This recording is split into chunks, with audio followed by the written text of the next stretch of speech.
Bonjour, Valérie Lagarde, sophrologue au cabinet Envergure à Saint-Malo. Vous avez l'impression que votre vie ressemble à celle de cette femme ?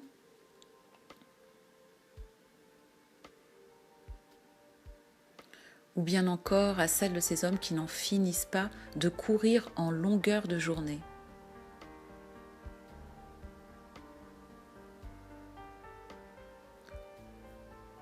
Ou bien encore à cette femme qui a le sentiment de pouvoir faire deux choses à la fois ? Philippe Varin, créateur de PSA, disait « Ne pas prendre 20 minutes par jour pour vous-même est une faute professionnelle ».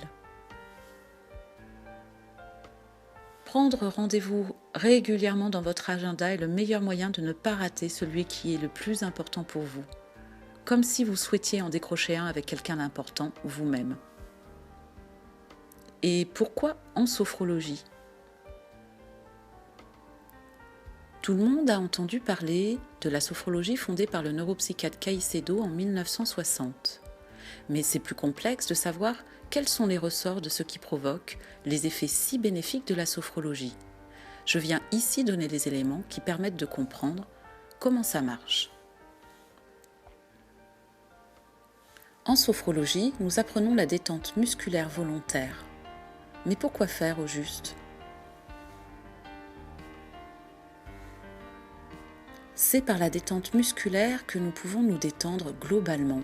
C'est Edmund Jacobson, médecin qui découvre un lien entre le degré de tension musculaire et nos émotions.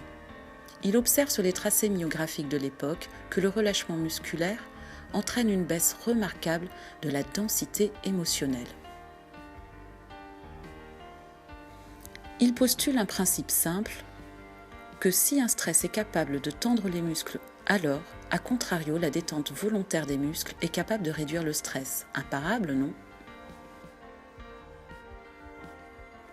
Il découvrira plus tard que cette réduction de la densité émotionnelle est possible grâce à la libération des ondes cérébrales du cerveau, situées entre 8 et 13 ondes par seconde, les ondes alpha.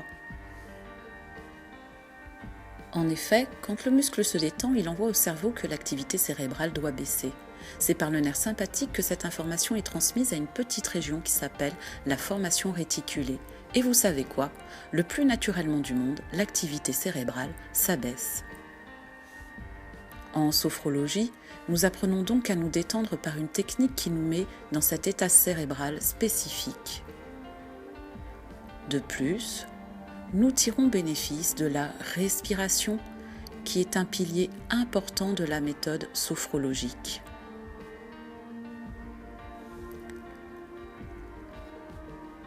La respiration abdominale joue un rôle capital dans la décontraction musculaire.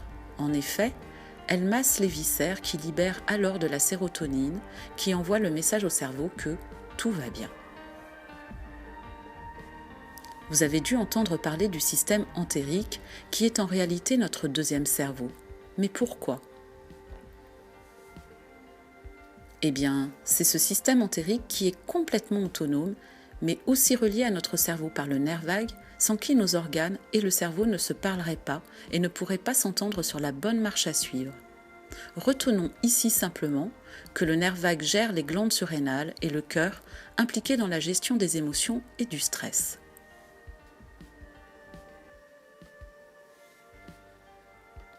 Finalement, tout aussi surprenant que cela puisse paraître, notre système digestif sécrète lui aussi des molécules qui gèrent les émotions.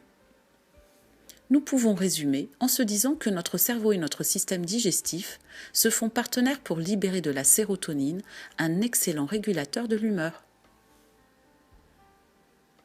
En sophrologie, nous apprenons donc à nous détendre, à respirer et à observer ce qui se passe dans le corps avec ces nouveaux paramètres. Des fourmillements, des picotements, du calme ou toute autre chose, tout est bienvenu. Nous apprenons aussi à observer les sensations corporelles sans jugement et surtout avec plus d'attention qu'habituellement.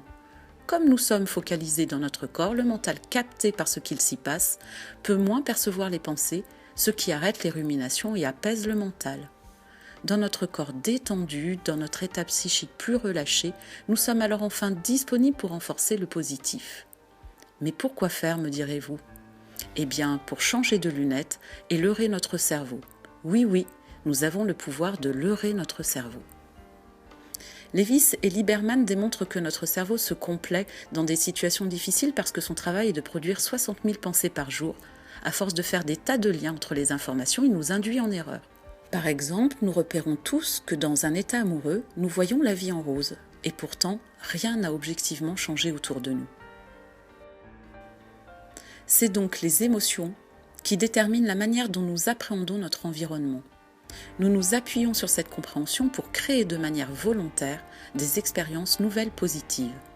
Si une émotion négative entraîne une pensée négative, alors nous allons braquer les projecteurs sur toutes les émotions positives, en évoquant avec tout notre corps entier des moments passés positifs et les sensations corporelles qui les accompagnent.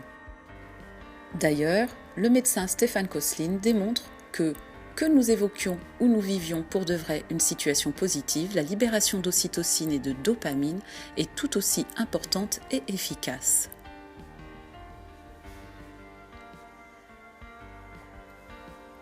L'avantage de la sophrologie en groupe est de comprendre par l'expression des autres que chacun est différent et en même temps peut-être nos expériences sont proches. Ça rassure. L'énergie du groupe et le respect de chacun sans jugement est soutenant et propose une dynamique qui offre l'opportunité de la régularité de l'entraînement. Pourtant, en sophrologie, on s'en prive souvent car on n'a pas envie de parler de notre vie devant des gens inconnus. On peut penser que ce serait impudique, etc. Mais dans un groupe de sophro, on ne parle pas de sa vie.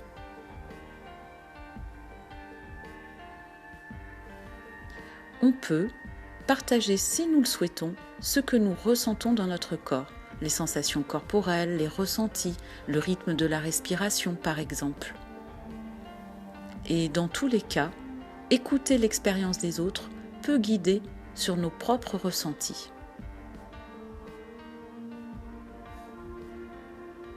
Et nous l'avons bien compris, être à l'écoute de notre ressenti aide à nous détendre, à avoir moins de pensées parasites, à gérer notre stress, prendre du recul, acquérir de la sérénité, ressentir du calme. En clair, nous regardons notre situation de manière plus positive et avec plus de recul. Je vous propose de venir nous rejoindre sur l'un des groupes que j'anime avec plaisir au cabinet Envergure à Saint-Malo.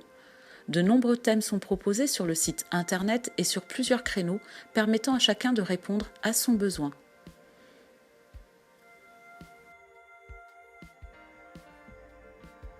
Convaincu par la méthode, je vous laisse mes coordonnées pour des rendez-vous individuels ou collectifs, en visio ou en présentiel. Avec seulement 10 séances, vous serez plus serein et autonome toute votre vie dans votre mieux-être.